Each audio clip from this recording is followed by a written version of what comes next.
आप एकमात्र महिला विधायक हैं। 1 साल सुख सरकार का पूरा हो गया है। कैसे देखती हैं बतौर महिला सरकार का 1 साल का कार्यकाल? देखिए, आपने जिस प्रकार कहा सुख की सरकार, मैं तो कहूँगी दुख की सरकार। मैं तो कहूँगी दुख की सरकार। मैं तो कहूँगी दुख की सरकार। नमस्कार, हिमाचल अभी देख रहे हैं आप और मैं हूं आपके साथ अवंतिका खत्री। 68 विधायकों में एक महिला विधायक बीजेपी की रीना जी आज हमारे साथ जुड़ गई हैं। उनसे खास बातचीत करेंगे। बहुत बहुत स्वागत है मैम। थैंक यू, धन्यवाद। आप एकमात्र महिला विधायक हैं। 1 साल सुख सरकार का पूरा हो गया है। कैसे देखती हैं बतौर महिला सरकार का 1 साल का कार्यकाल? देखिए, आपने जिस प्रकार कहा सुख की सरकार, मैं तो कहूँगी दुख की सरकार।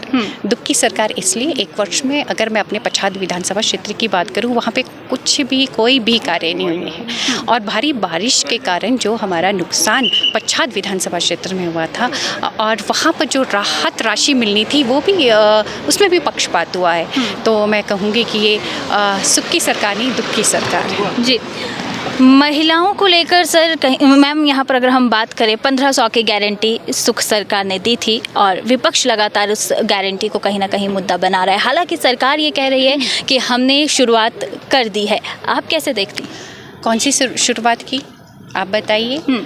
और जैसे ही गारंटी में जो बताया गया कि पहली कैबिनेट में महिलाओं को सभी प्रदेश की जितनी भी महिलाएं हैं 1500 रुपये प्रति माह देंगे। मैं पूछना चाहूँगी, कहाँ है आपकी पहली कैबिनेट? कहाँ आपने महिलाओं को 1500 रुपये प्रति माह दिए? और जो प्रदेश की जनता है, महिलाएं हैं, वो सब जानती हैं। आने वाले समय में आपका हिसाब किताब बराबर करेगी। जी, पूर्व की सरकार के समय मैम कोरोना वॉरियर्स रखे गए थे, उसमें ज़्यादातर महिलाएं हैं, नर्सेज हैं, लेकिन आज वो बाहर हैं।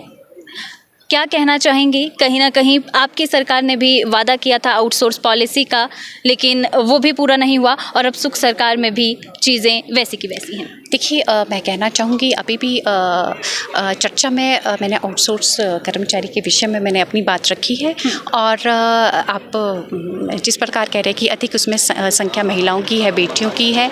पिछले विधानसभा सत्र में भी मेरा उनसे मिलना हुआ और मुझे बहुत दुख का ये विषय, दुख के साथ मुझे कहना पड़ रहा है कि बेटियां तो उसमें ऐसी थी जिन्होंने कहा कि कोरोना काल में हमारे माता पिता का देहांत हो गया था और उसके बाद जो उन्हें आउटसोर्स से नौकरियां दी गई, उसके माध्यम से वो अपने परिवार को चला रही थी और एकदम व्यवस्था परिवर्तन के कारण उन सभी आउटसोर्स जो कर्मचारी है उनको सभी को निकाल दिया गया। ये बहुत दुख का विषय है और इस विषय में सरकार को भी सोचना पड़ेगा। और जहाँ तक आप हमारी सरकार की बात करें कि उन्होंने कुछ नहीं सोचा, मैं तो बिल्कुल कहती हूँ कि अगर हमारी सरकार सत्ता में होती तो उन्हें ये दिन नहीं देखना। लेकिन 5 साल जब सत्ता में थे तब पॉलिसी क्यों नहीं बन पाई?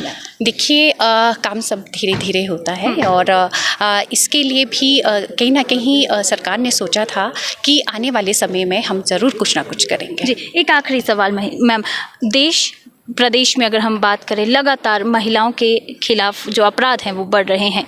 केंद्र में आपकी सरकार है, हिमाचल में कांग्रेस की सरकार है। महिलाओं के साथ जिस तरह का व्यवहार हो रहा है उस पर एक महिला होने के नाते आप क्या कहना चाहेंगी, ना कि विधायक?